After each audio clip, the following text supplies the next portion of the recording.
আল্লাহ তাআলা বলেন হাদিসে কুদসিতে, আমার ফয়সালায় যে সন্তুষ্ট নয় সে যেন আমাকে বাদ দিয়ে আরেকজন রব তালাশ করে নেয়, তাকে বইল আরেকজন মালিক খুঁজে নিতে।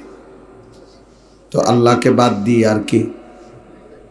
তাইলে আল্লাহ তাআলার ফয়সালার উপরে বান্দা সন্তুষ্ট থাকে, সুখে দুঃখে আনন্দ বেদনায়, চাহিদা মতো প্রত্যাশা মতো হোক বা না হোক, সব অবস্থায় আল্লাহ তাআলার ফয়সালা, আল্লাহ তাআলার ফয়সালা। সবাই চেষ্টা করছে, সারা দেশে আমাদের কাছে সবচেয়ে বেশি মাহফিল চায় যেই মাসে, ওই মাসের নাম হলো নভেম্বর মাস। সারা বছর ব্যাপী যে মানুষ মাহফিল চাইতে আসে, সবাই শুধু নভেম্বর, শুধু নভেম্বর, শুধু নভেম্বর। আমি অনেকবার বলছি এ কথা যে বছরের মধ্যে যদি 6 মাস নভেম্বর হইত আর 6 মাস 11 মাস হইত, মানে ভাগ করে আধা আধা করে, তাইলেও অনেক সুবিধা হইতো আমাদের জন্য বিশেষ করে। তাহলে আমরা 6 মাস ব্যাপী নভেম্বরে মাহফিল নিতে পারতাম, সবাই বুঝতো নভেম্বর আসলে 6 মাস। অর্থাৎ এই পরিমাণ মাহফিল চাইছে কেন? উত্তর একটাই, বৃষ্টি বাদল কম হয়।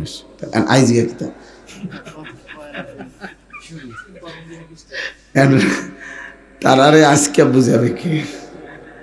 এই জন্য মূলত মালিকের ফয়সালা, নভেম্বরও কিছু না, ডিসেম্বরও কিছু না, সব আল্লাহ তাআলার ফয়সালা। তাইলে আমাদের প্রথম এটা মনে রাখতে হবে, আল্লাহ তাআলার ফয়সালার উপরে সন্তুষ্ট থাকা, মালিকের সিদ্ধান্তের উপরে রাজি থাকা, এটা জরুরি বিষয়, এটা গুরুত্বপূর্ণ বিষয়। আল্লাহর ফয়সালায় খুশি থাকা, কোনো অবস্থাতেই এর ব্যতিক্রম করার সুযোগ নাই। বলা যাবে এমনি, কিন্তু আসলে কিছুই হবে না। আরবিতে এটাকে বলে রেজা বিল কাজা, আল্লাহ তাআলার ফয়সালার উপরে সন্তুষ্ট থাকা। সন্তুষ্ট থাকলেই লাভ, নেকি, খুশি আল্লাহ। অসন্তুষ্ট হইয়া তো আমি কিছু করতে পারবো না, তাইলে আর আমি অসন্তুষ্ট হবই বা কেন? আমি তো আল্লাহর ফয়সালা নাড়তে পারবো না। তো কাজেই অপছন্দ না হওয়া, অসন্তুষ্ট না হওয়া, এটাই তো উত্তম, বিবেকের দাবি। এর ব্যতিক্রম তো কিছু আমি করতেই পারবো না। আল্লাহ তাআলা কোরআনুল কারীমের মধ্যে কতভাবে চ্যালেঞ্জ করছে যে বান্দা দেখো তো তুমি কিছু করতে পারো কিনা। আমি না দিলে দিবে কে? আমি দিলে বাধা দিবে কে? কুল লা ইউসিবানা ইল্লা মা কাতাবাল্লাহু লানা হুয়া মাওলানা ওয়া আলাল্লাহি ফালিয়াতাওয়াক্কালিল মুমিনুন। কোরআন শরীফে আছে, আল্লাহ বলছেন, হে নবী আপনি বলে দেন, সকলকে শুনায়া দেন যে আমাদের উপরে কোনো মুসিবত বিপদ পেরেশানি আসবে না, আসবে কেবল তা আল্লাহ তাআলা লিখে রেখেছেন। যা আল্লাহ যা তাকদীরের মধ্যে ফয়সালা করছেন তাই হবে। হুয়া মাওলানা, তিনি আমাদের অভিভাবক। আর মুমিনের উচিত আল্লাহর উপরেই ভরসা করা, এটা আল্লাহ বলছেন। আমাদের প্রিয় নবী সাল্লাল্লাহু আলাইহি ওয়াসাল্লাম 5 ওয়াক্ত নামাজের পরে কয়েকটা দোয়া পড়তেন নিয়মিত। প্রত্যেক ফরজ নামাজের পরে নবীজি সাল্লাল্লাহু আলাইহি ওয়াসাল্লাম কিছু দোয়া পড়তেন, তাসবিহ পড়তেন। আমাদের শায়েখ আল্লামা মুফতি মুশতাকুন নবী কাসিম হুজুর এগুলার খুব গুরুত্ব দেয়, খুব বেশি ইহতেমাম করে 5 ওয়াক্ত নামাজের পরের এই তাসবিহগুলো। তো এর মধ্যে একটা হলো নবীজি নিয়মিত এই দোয়া করতেন, আল্লাহুম্মা লা মানিআ লিমা আ'তাইতা ওয়া লা মু'তিয়া লিমা মানা'তা ওয়া লা ইয়ানফা'ু যাল জাদ্দি মিনকাল জাদ। আল্লাহ আপনি দিলে বাধা দেওয়ার কেউ নেই, আপনি না দিলে দেওয়ার কেউ নেই। আপনাকে বাদ দিয়ে কারো কোনো চেষ্টায় কোনো ফায়দা নেই, ফায়দা নেই। এজন্য এইটা সিফাত, এটা ইয়াকিন করা, তাহলে জীবন অনেক সহজ, জিন্দেগি অনেক সহজ হয়ে যাবে। উপার্জন আমার ওইটুকুই হবে, আমার জন্য যা ফয়সালা আসবে আমার তাই, যা আমার আল্লাহর ফয়সালা আসবে না আমার জন্য তাই, যা আমার আল্লাহর ফয়সালা। আল্লাহর সাহাবায়ে কেরাম নয়তো কিভাবে যুদ্ধ করছেন আমরা চিন্তা করলে, কল্পনা করলে মাঝে মধ্যে আমি অনেক ভাবি। এটা একটা মুখোমুখি মানুষ, দুইটা ঘোড়া মুখোমুখি, হাতের মধ্যে খোলা উন্মুক্ত লম্বা তরবারি, এগুলা দিয়া মুখোমুখি যুদ্ধ করছেন। প্রতি মুহূর্তে এক কুফে কল্লা পড়ে যাবে, এরকম একটা ভয়, বাঁচার সম্ভাবনা নাই, অথচ পুরা উদ্যমে ওনারা যুদ্ধ করছে। কিভাবে সম্ভব? এই সাহস পাইল কই? ওই যে ওনারা ভাবতেন এটা তাকদীরে যদি ফয়সালা থাকে শহীদ তো মৃত্যুই হবে, আর না থাকলে 1,00,000 তরবারির সামনেও সে বেঁচে চলে আসবে। ইসলামের ইতিহাসে সবচেয়ে বড় মুজাহিদ সাহাবী যিনি ছিলেন হযরত খালিদ ইবনুল ওয়ালিদ রাদিয়াল্লাহু তাআলা। কিন্তু অথচ শত শত যুদ্ধ তিনি করেছেন। উনি 2 হাতে তলোয়ার চালাইতেন। মুতার যুদ্ধে উনি মোট 10টা তরবারি ভাঙছেন, একটা একটা করে যুদ্ধ করতে করতে করতে। এরপরেও আল্লাহ বিজয় দিছেন। কোনোবারই উনি এত যুদ্ধ, এত তীব্র আক্রমণ, এরপরও উনি শাহাদাত বরণ করেন নাই। শেষ বয়সে স্বাভাবিক বিছানায় উনি ইন্তেকাল করছেন। তাহলে এমন হলো কেন? উনি আফসোস করতেন যে আমি কত যুদ্ধে, কত দুর্ধর্ষ আক্রমণ করছি, ঢুকছি শত্রুর পুরা কাফেলার ভিতরে, আক্রমণের ভিতরে, কিন্তু আল্লাহ আমার জন্য শাহাদাতের মৃত্যু রাখে নাই। তাইলে আল্লাহ তাআলার ফয়সালার উপরে রাজি থাকা, খুশি থাকা সব অবস্থা, এটা আমাদের জন্য সহজ। তখন এই শুধু শুধু আমরা হারামের পিছনে দৌড়াই, শুধু শুধু আমরা অবৈধ উপার্জনের পিছনে দৌড়াই, শুধু শুধু আমরা দুনিয়া নিয়ে কাড়াকাড়ি করি, অথচ তাই হবে যা আল্লাহ আমাদের জন্য লিখে রেখেছে। একসাথে বিদেশ করে, কারো টাকা অনেক, কারো মোটেই নাই। কেউ সৌদি আরবেই গেছে আজকে 32 বছর, কেউ সৌদি আরবেই গেছে 4 মাসও থাকতে পারে না, আইসা পড়তেছে। এমন হয় কেন? সবাই টাকা দিয়েই গেছে। তাহলে বিষয়টা হলো আল্লাহর ফয়সালা, যার জন্য রব্বুল আলামিন যেভাবে লিখে রেখেছেন তাই হবে। আর রিজকু মাকসুম, রিজিক বন্টন হয়ে আছে। নবীজি বলছেন অফিস সামাই রিজকুকুম, আল্লাহ তাআলা বলছে তোমাদের সকলের রিজিক আসমানে, জমিনে না। বলে জমিনে যেখান থেকে যা আসে উৎপন্ন হয়, এটা তো আল্লাহর ফয়সালায় হয়, আল্লাহর ফয়সালায় হয়। এজন্য মূলত সব কিছু আসমান, আরশে, আল্লাহর ফয়সালা। তাহলে আমি প্রথমেই কথা বললাম আপনাদের কাছে, রেজা বিল কাজা, সন্তুষ্ট থাকা। ঝড় বৃষ্টি, আলো অন্ধকার, হাসি কান্না, আনন্দ বেদনা, সব অবস্থায় আল্লাহকে নিয়ে থাকা, এটা মুমিনের সিফাত।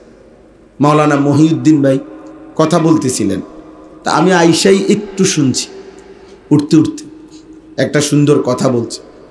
স্রোতের বিপরীতে দাঁড়িয়ে থাকা, এটা মুসলিম। অর্থাৎ মানুষ সর্বদাই অধিকাংশই গুনাহ, নাফরমানি, অসভ্যতা, অবাধ্যতা, অবহেলা, ভ্রষ্টতা, অশ্লীলতা, বেহায়াপনা, এর দিকে ছুটতে থাকে। এটা হলো স্রোতের ধারা। কিন্তু এর বিপরীতে ঈমান, ইসলাম, তাকওয়া, গুনাহ থেকে বেঁচে থাকা, আল্লাহর ইবাদতে মনোযোগ থাকা, মজবুতির সাথে লেগে থাকা, এটা হলো স্রোতের বিপরীতে নিজেকে দাঁড় করানো। স্রোতের বিপরীতে টিকে থাকা কঠিন, কিন্তু টিকে থাকতে পারলে, চেষ্টা করলে সফলতা তার। স্রোতের সাথে তো খড়কুটাও ভাইসা যায়, স্রোতের সাথে তো যে কোনো জিনিসই ভাইসা যায়, কিন্তু এটার মধ্যে তো কোনো কৃতিত্ব নাই। আমি নাচ গান দেখি, এটার মধ্যে তো কৃতিত্ব নাই, এটা অনেক মানুষই দেখে। আমি বেনামাজি, এটার মধ্যে তো কোনো বিশেষত্ব নাই, অধিকাংশই তো বেনামাজি। আমি সুদ খাই, ঘুষ খাই, হারাম রোজগার করি, এর মধ্যে তো বৈশিষ্ট্যের কিছু নাই, হারাম করতে অধিকাংশ। তাহলে এর বিপরীতে যে এই সমাজের চারদিকে যখন বেনামাজি, আমি তখন নামাজ পড়ি। এই সমাজের চারদিকে যখন হারাম উপার্জনকারী, আমি তখন একাই চেষ্টা করছি হালাল রোজগারের জন্য। এই যে স্রোতের বিপরীতে, এরে বলে মুসলিম, এরে বলে মুমিন। এটা উনি বলছেন এই মাত্র, আমি এতটুকুই শুনছি।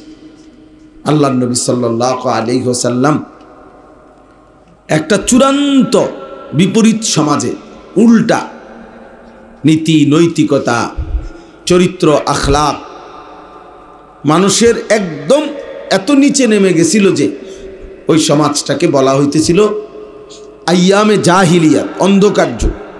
সেই রকম, মানে কোথাও কোনো আলো নাই।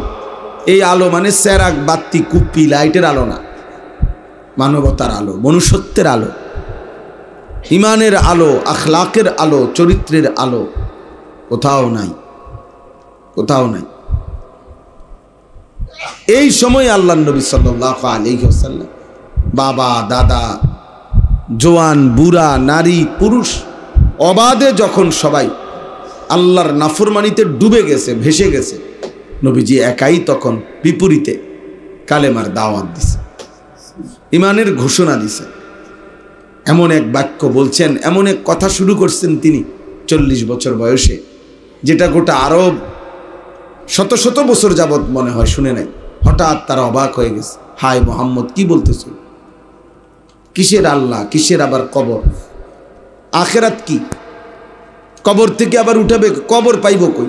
500 বছর আগের কবর কই? ওইখানে তো নদী হয়ে গেছে। 500 বছর আগের কবর তো এখন ওই এলাকা খাল হয়ে গেছে। কবর কই, মাটি কই, লাশ কই, আড্ডি কই, চামড়া কই, গোশত কই? তুমি কি কবি? কোত্থেকে পাইব এগুলা? এগুলা আছে কোনো অস্তিত্ব চিহ্ন? কোরআন শরীফে আছে এটা। কাফেররা এটা বলতো, ফাকাল আল কাফিরুনা হাদা শাইউন আজীব। কাফেররা বলতো, মুহাম্মদ এত বড় আশ্চর্য কথা বলতেছ, কি বলো তুমি? তার মানে দীর্ঘদিন যাবত আল্লাহর কথা না শুনতে শুনতে, আখিরাতের কথা না শুনতে শুনতে একদম সে মনে যেন অবাক হয়ে গেছে, যেটা কি বলে মুহাম্মদ? কবর কি, আবার হাসর কি, কালেমা কি? কিছু জিনিস করতে হয়, কিছু জিনিস ছাড়তে হয়, এগুলা কি? নিয়ম তো হইল যা মন চায় তাই করতে হয়। আজকের ইউরোপ, আজকের বেঈমান মুশরিকদের কথায় বর্তমান যুগ চাহিদা এটাই, ইউর লাইফ ইউর চয়েস। তোমার পছন্দ, তোমার দেহ, তোমার শরীর, তোমার যেটা ভাল লাগে সেটা। মন চাইলে গরুর গোশত খাও, মন চাইলে শুকরের গোশত খাও, তোমার লাইফ, তোমার উইশ, তোমার পছন্দ। মন চাইলে ছাগলের গোশত খাও, মন চাইলে কুকুরের গোশত খাও, খাও। এখানে কোনো হালাল হারাম কি? আবার হালাল হারাম বইয়ের পড়া নাই, এজন্য তারা এটা বোঝেন। কোনো বইয়ের পড়ার মধ্যে তো আর হালাল হারাম হয় না। হালাল হারাম তো হয় ওয়াহির ভিত্তিতে, আল্লাহ তাআলার হুকুমের ভিত্তিতে। তো ওরা তো এটা মানেই না, তাদের আবার হালাল কি আর হারাম? হালাল আর হারাম কি? আপন বোন না পরের বোন, ওরা বুঝে কি? ওরা বুঝে কি?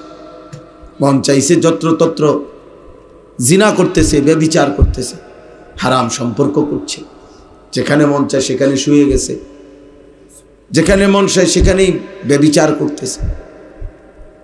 এই বেঈমানদের এই চক্রান্ত, এটাই আজকের যুবকদেরকে, অধিকাংশ আমাদের মুসলিম ছেলেদেরকে এই অসভ্যতা আর এই মাতলামিতে নামায় দিছে। আহা, ছেলে, হাজার হাজার মুসলিম ছেলে, মা বাবার সাথে কোনো সম্পর্ক না, মা বাপ চিনেও না, কি এর আব্বা। ওর বাপ মা হইল ওই মোবাইলে যাদের থেকে শিখে সাজে, ওরাই তার অভিভাবক। মোবাইল ওই কোনো দুশ্মন, কোনো বেঈমান, কোনো ফুটবল খেলোয়াড়, কোনো ক্রিকেট খেলোয়াড়, কোনো নাস্তিক, কোনো নর্তকী, কোনো অসভ্য চরিত্রহীন, কোনো লম্পট, সেই তার অভিভাবক। ওর পছন্দই তার পছন্দ, যার হয়তো জন্মেরও ঠিক নাই, বংশেরও ঠিক নাই। তাইলে এই জন্য এটা মুমিনের জীবন না। মুসলমান একে বলে না। মুসলমান বলে যে 24 ঘন্টা এটা মনে করে বুঝে যে আমার একজন সৃষ্টিকর্তা আছে, আমার একজন নবী আছে। আমি ইচ্ছে করলেই যা মন চায় তাই করতে পারবো না। হাজার মন চায়, সামর্থ্য থাকুক, আমার শরীর থাক আর টাকা থাকুক, কিন্তু আমি মন চাইলেই যা ইচ্ছা তাই করতে পারবো, মন চাইলেই পারবো। বরং আমাকে ওই অদৃশ্য ওই মহান আল্লাহর বিধি নিষেধ মানতে হবে, কারণ আমি মুমিন, আমি মুসলমান। আমার জীবন নিয়ন্ত্রিত, আমার জীবন আল্লাহ তাআলার হুকুমের অধীন। এজন্য আমি এই কথাটাকেও আপনাদেরকে দ্বিতীয় কথাটা বললাম। এই আমরা যে কয়জন বসছি, একজনই বোঝেন ওয়াজ মাহফিলের মাকসাদ কিন্তু এটা যে বলা আমাদের দায়িত্ব, পৌঁছানো। আসলে পরিবর্তন কে হয় বা না হয় কিনা এটা আল্লাহর ফয়সালা। ঠিক কখন পরিবর্তন হবে, কোন দিন পরিবর্তন হবে, কোন কথায় পরিবর্তন হবে, এটা কার কথায় পরিবর্তন হবে, এটা আল্লাহর ফয়সালা। দাওয়াত ও তাবলীগে এর অনেক হাজার হাজার নমুনা আছে। বড় হুজুরের কথায় হয়তো বদলায় নাই, এক রিক্সার ড্রাইভার, ঠেলাওয়ালা, কুলিওয়ালা, তার কথায় বড় ব্যক্তি আল্লাহর পথে চলে আসছে। হ্যাঁ, এরকম আমরা অনেক দেখছি। তাবলীগের কাজ যারা করে তাদের মধ্যে চা দোকানে বসে যারা বিরোধিতা করে, এইসব বিরোধিতার কোনো 2 পয়সার বেল নেই। এই আমাদের দেশে যারা তাবলীগের দাওয়াত ও তাবলীগের বিরোধিতা করে, এই সমস্ত বিরোধিতার 2 পয়সাও কেউ গণে না, এগুলা কেউ পাত্তাও দেয় না। এই উনার বিরোধিতা উনি করে, বইয়া বইয়া ব্যানের ব্যানের করে, কেউ শোনে না। মানুষ যারা আল্লাহর দিকে ফেরার, আল্লাহর কাজ করা, আল্লাহর দিনের মেহনত করা, ওরা করতেই আছে। আর ওই আমনে বইয়া বইয়া খান, বনে খান আর বিড়িয়ে খান, আমনে বাহি জীবনী বনে খাই। আখেরাতে দেখবেন কিচ্ছু নাই, কিচ্ছু নাই, কিচ্ছু নাই। দেখবেন অনেক রিক্সা ড্রাইভার, ঠেলাওয়ালা, দিনমজুর। হ্যাঁ, আমাদের কুমিল্লা ক্যান্টনমেন্টে সে ওই যে আখ হুইসার কয়, যে আখ মেশিন দিয়া যে এমনি ঘুরে ঘুরে শরবত বানায় না, তে এই কাজ করে। এক বেলা এই কাজ করে, আরেক বেলা মানুষকে আল্লাহর দিকে ডাকে, তাবলীগের কাজ করে। তো ও মন্দ কাজ করে। এটা বছরের পর বছর আমি দেখতেছি তাকে। এক বেলা এই কাজ করে, আরেক বেলা মসজিদে আল্লাহর কথা বলে, মানুষকে আল্লাহর দিকে ডাকে। ওই যে টাল দিয়া যে ছোট ছোট বাচ্চাদের কাপড় টাপড় বেচে, কাপড় এগুলারে বুঝেন না কথা না, পুরান না, মানে বাচ্চাদের জামা গেঞ্জি এগুলো। হ্যাঁ, ব্যান না, ক্যান্টনমেন্টে আছে কয়েকজন ব্যবসায়ী, ওদের এই মূল হলে এই ছোট ছোট খুচরা কাপড় এগুলা বেচে আর কি। 20 টাকা 50 টাকা দামের কাপড় এগুলো, জামা, বাচ্চাদের জামা, মহিলারা যে ফুটপাতের মতো আর কি। হ্যাঁ, এগুলো তো বিক্রি করে। আমি আজকে 10 বছর ধরে দেখতেছি কমপক্ষে ফুটপাতে এগুলা বিক্রি করে। আবার মাসে 3 দিন আল্লাহর ঘর মসজিদে থাকে, তো আল্লাহর পথে মানুষকে ডাকে এক বেলা।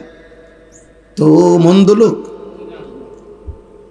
তাহলে এমন সাধারণ আয় আল্লাহ তার কলিজার ভিতরে উম্মতের ফিকির দিছে, ফিকির দিছে। এক বেলা মারুতি চালা, আরেক বেলা আল্লাহর ঘর মসজিদে দিনই কাজ করে, দিনই কাজ করে। এতটুকু আয় থেকে বাকিদের মেহমানদারি করে, মানুষকে কম বেশি হাদিয়া দেয়। আশ্চর্য না? এই জন্য আল্লাহর পথে চলা, আল্লাহর দিকে চলা, আল্লাহকে মেনে চলা, আল্লাহর দ্বীনের উপরে থাকা, এটা মালিকের অনেক বড় তৌফিক, ইহসান, আল্লাহ দয়া।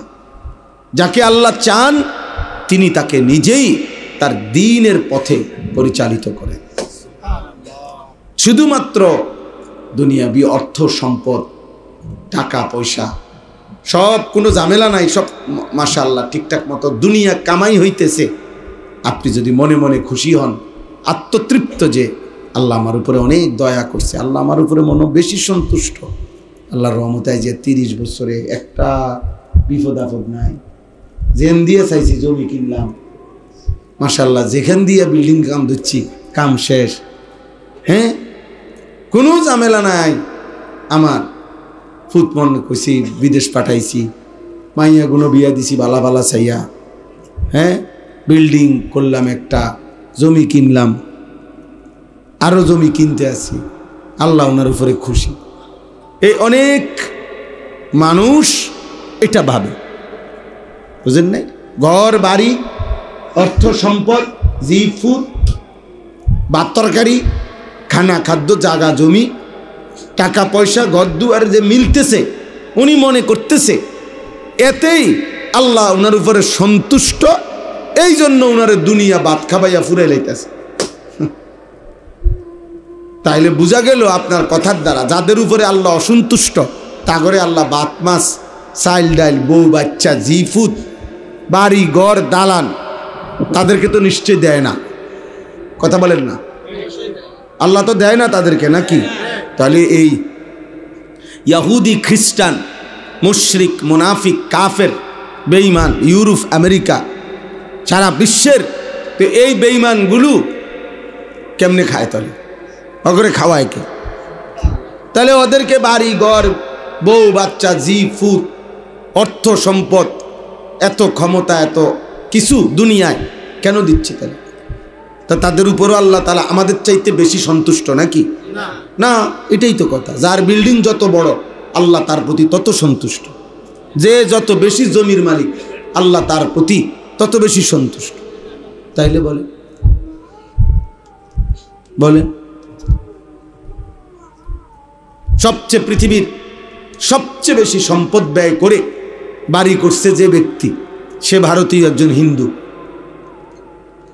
পৃথিবীতে সবচেয়ে বেশি টাকা খরচ করে যার বাড়ি, মুকেশ আম্বানি, হের নাম, সে হলো পৃথিবীতে সবচেয়ে ব্যয়বহুল বাড়ি যার, তার। তাহলে আল্লাহ তো তার উপরে বেশি সন্তুষ্ট। নাউযুবিল্লাহ। এটা বুঝতে হবে। এইটাই আমি এখানে পড়ছি, যে আয়াত পড়ছি, ওই ছেলে, ওই ছেলে, মোবাইলওয়ালা ছেলে, তুমি কিন্তু উঠো বাবা, উঠে জাগা দাও, আরেকজন ভালো মানুষের জাগা দাও। মোবাইল টিফিন না, তুমি নিচে গিয়ে, নিচে জায়গা আছে, আব্বা যাও, ওইনে মোবাইল টিফিন, যাও বাবা, উঠতে দাও, ওইনে নিচে বহুত জায়গা আছে, আমি দেখে আইছি জায়গা, ওইনে বসে বসে মোবাইল টিফো আর নিজে হাসো, ওইনে বসে হাসো, যাও হাসো, নলে কাঁদো, নলে ঠ্যাঙ্গালগি দাও, তোমার যেটা মনে করে এটা করো, এত উঠো, উঠে আরেকজনকে জায়গা দাও। ফালতু কথা। এখানে বসে বসে আমি নিজে তাকাইছি, হ্যাঁ আসে নিজে নিজে, ও কি সুন্দর লাগতে আছে, মাশাআল্লাহ।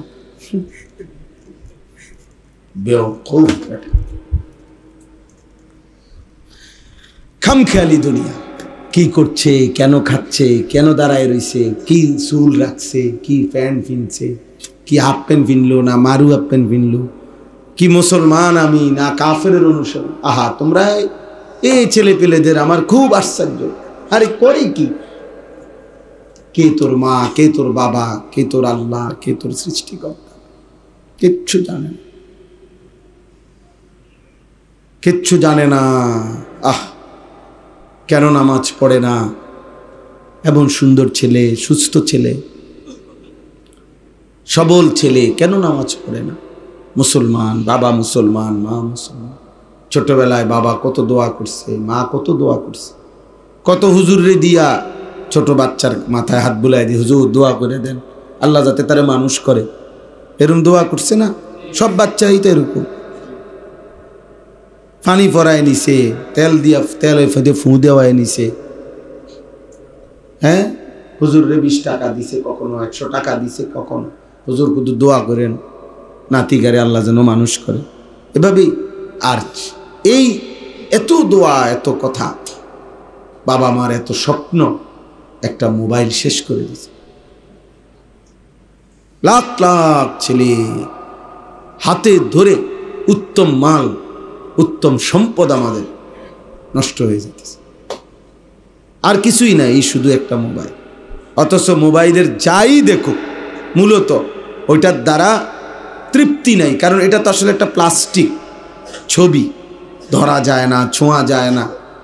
তো বাস্তবিক অর্থে তো ওই আরাম হয় না, যাই দেখে আর কি, শুধু আরো অতৃপ্তি বাড়ে, দেখে আরো কলজা জ্বলে বেশি।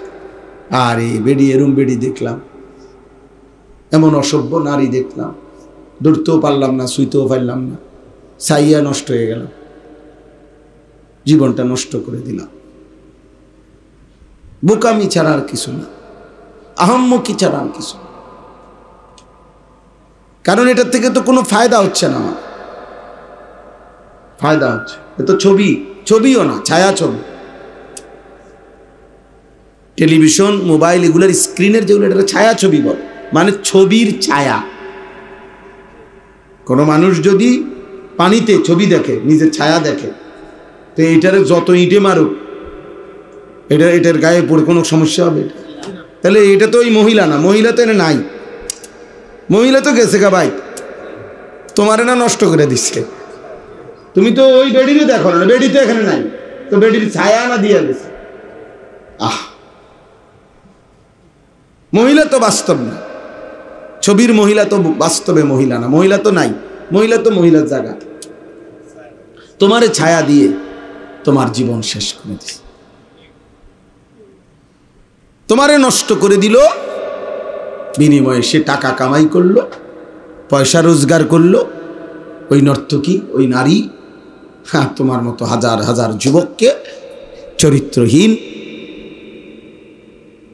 নষ্ট করে দিল। একদিন শরীরে আর কোনো সক্ষমতা থাকে না, এই দুঃখে কাউরে বলতেও পারে না, বললে তো জুতা দিয়া ফিরবো। হ্যাঁ, কিরে বেটা, তোর বিবাহের আগে তোর শরীরে হইব কেমন? এই জন্য বলেও না, দুঃখে দুঃখে মরে। অগণিত আমাদের মৌলানা ইয়াহিয়া বয়ান করছে, কখন আছে? মাগরিবের আগে। ও আমার ছাত্র, তো পরে আমি দায়িত্ব দিয়ে রাখছি। হয়তো অনেক আমার সাথে যে বিভিন্ন যুবক ছেলে, সম্পর্ক কিশোর ছেলে, যাদেরকে আমার মাদ্রাসায় করছে গত আগস্টে, এবারও আবার এই যে এই বৃহস্পতি, শুক্র, শনি, 6, 7, 8 নভেম্বর ইনশাআল্লাহ আমার মাদ্রাসায় আবারও কোর্স হবে।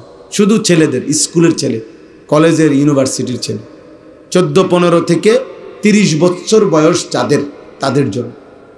আমাদের মাদ্রাসা ওই সময় বন্ধ থাকে, বন্ধ থাকবে। বন্ধ উপলক্ষে 3 দিন আমাদের মাদ্রাসার ওস্তাদরা, বড় ছাত্ররা মিলে দিবা রাত্রি 3 দিন এই জেনারেল ছেলেদের জন্য আমরা ওযু, নামাজ, সূরা, কেরাত, দোয়া, কালাম, পাক নাফাক, কিছু ইমান, আকীদা, চরিত্র গঠনমূলক কিছু বয়ান, এগুলো আমরা সাজায়ে নিছি। প্রতিদিন প্রায় 10 থেকে 11 ঘন্টা এই পড়ালেখা করানো হবে, গ্রুপ গ্রুপ করে ইনশাআল্লাহ। আমি নিজেও 3 দিনে ওই ছাত্রদের, গত আগস্টে হয়েছে একবার, 350 মতো ছেলে ওইখানে অংশগ্রহণ করছে, সব জেনারেল ছেলে। তো ওদের অধিকাংশের সাথেই আমাদের ওই ইয়াহিয়া এবং মৌলানা রুহুল আমিন, আমার মাদ্রাসার ওস্তাদ আছে, 2 জন, তাদের দায়িত্ব, তারা কথা বলে, হোয়াটসঅ্যাপ গ্রুপ আছে ওদের হালাত শুনি আর কি, কার কি অবস্থা, ওযু, নামাজ। এই আমাদের ওই গ্রুপের একটা ছেলে ইন্তেকাল করছে, ফেনীর, পড়ালেখা করছে আমাদের এখানে, এমনি স্বাভাবিক অসুস্থ হয়ে মারা গেছে। আমি আগামীকাল আমার ফেনী মাহফিল, বলছি যে ইনশাআল্লাহ যাব আর কবর জিয়ারত করতে। তো বলার উদ্দেশ্য হলো, এইখানে ও আমার শোনা মাঝে মধ্যে, সব আমি শুনতে সময় পাই না, তো ছেলে পেলে কি কয়, এই অল্প অল্প ছেলে 14, 16, 15 ক্লাস 9-এ পড়ে, এসএসসি ইন্টারমিডিয়েটে পড়ে, এরা তো এই কারণে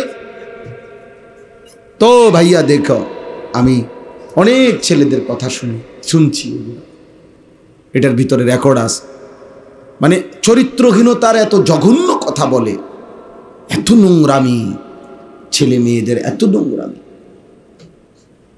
শত শত ছেলের জীবন শেষ পর্যন্ত হাফ প্যান্ট ছাড়া, অসল অপদার্থ, দেখতে মনে হইতেছে চুল টুল আশ্রয় রাখছে, আসলে হাফ প্যান্ট না।